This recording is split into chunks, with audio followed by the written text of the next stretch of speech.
In this video, I want to talk about how to cure anhedonia, the best protocol to cure anhedonia. Okay, so what you need to do, lifestyle modification, how dopamine versus serotonin system is working, what supplements you can use, and so on. Okay, so I had anhedonia twice in my life, once after using ashwagandha, once from SSRIs, but don't get full, even some supplements and other supplements, okay, St. John wort and high doses of curcumin and so on. They are also high serotogenic, and in certain people can cause anhedonia. Okay, so even NAC. Okay, in my case, ashwagandha plus NAC put me really in a bad level of anhedonia. Okay, so I don't know if there are different levels of anhedonia, but together ashwagandha and NAC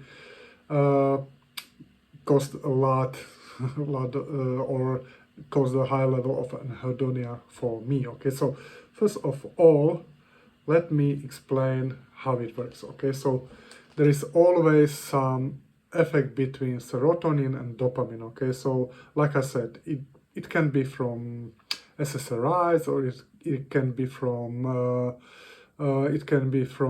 for example, high prolactin. It can be from ashwagandha or any type of serotogenic drugs, supplements, and so on. Okay, so and yeah, okay, so serotonin has effect, for example, nitric oxide synthesis, on lowering dopamine release. Serotonin can increase prolactin, but also prolactin can be increased due to other reasons. Okay, so serotonin has effect on renin, RAS, ACE2, angiotensin 2. Okay, so promotes vasoconstriction and inflammation and stimulate adrenal axis. Okay, so dopamine is pro-life. Okay, so if you want to be euphoric, okay, so you need dopamine. Okay, so dopamine promotes drive in life, motivation, desire, energy. Okay, it makes us feel euphoric, and of course it improves erectile function. Okay, so dopamine is also a major modulator of sexual function. Okay, and it's a primary antagonist of prolactin. Okay, but prolactin, like I told you, lowers testosterone level, inhibits DHT via 5-alpha reductase. Okay, so there is always some fight between dopamine, prolactin, and serotonin. Okay, so and dopamine also have effect on oxytocin. Okay, so guys with high oxytocin can be hypersexual. Okay, so this is extremely important. And for example, for guys, dopamine, okay, not we are not just feeling hedonic, okay, but also dopamine can even induce an erection in presence of NOS inhibitor. Okay, so you need to see how strong dopamine is.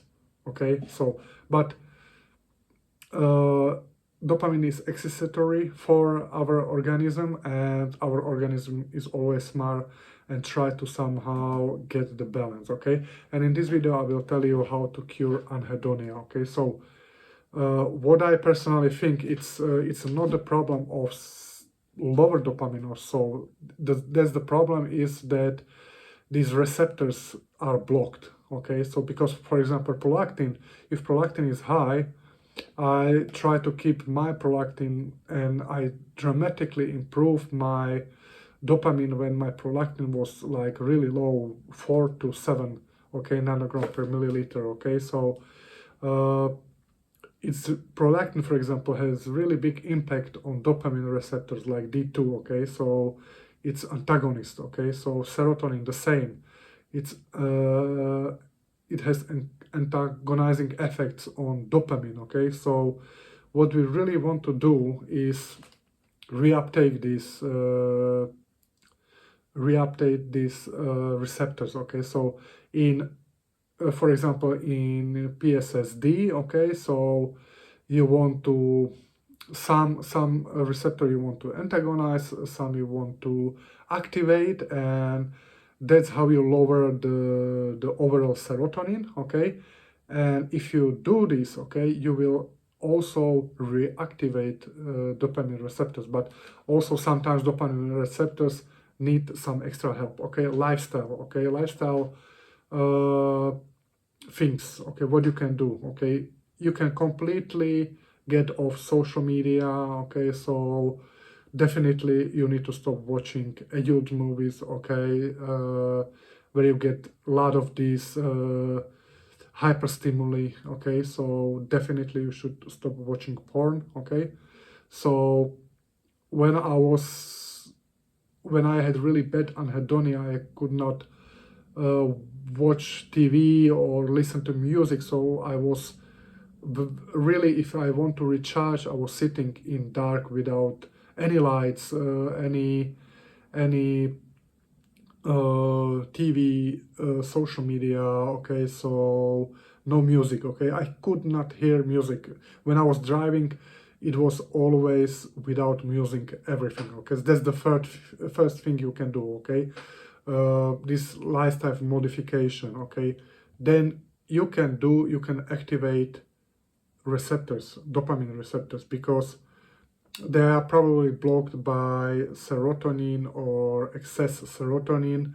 Okay, like I told you, it can be due to a lot of reason. Also, inflamed gut create a lot of serotonin. Okay, so inflammation, okay, of a gut can create a lot of serotonin. So I would definitely take care of gut issues. Okay, I would also, if you have PSSD, I will, for example, activate 5-HT1A receptors because it regulate the overall serotonin. Okay, probably I will antagonize 5-HT2 receptors. Okay, so to increase dopamine receptors, also like I told you, prolactin. Okay, prolactin need to be down because prolactin can block D2 receptors. Okay, prolactin is also blocking testosterone. Okay, and testosterone is dopaminergic, DHT is dopaminergic. Okay, you can use certain herbs, okay, like tribulus, okay.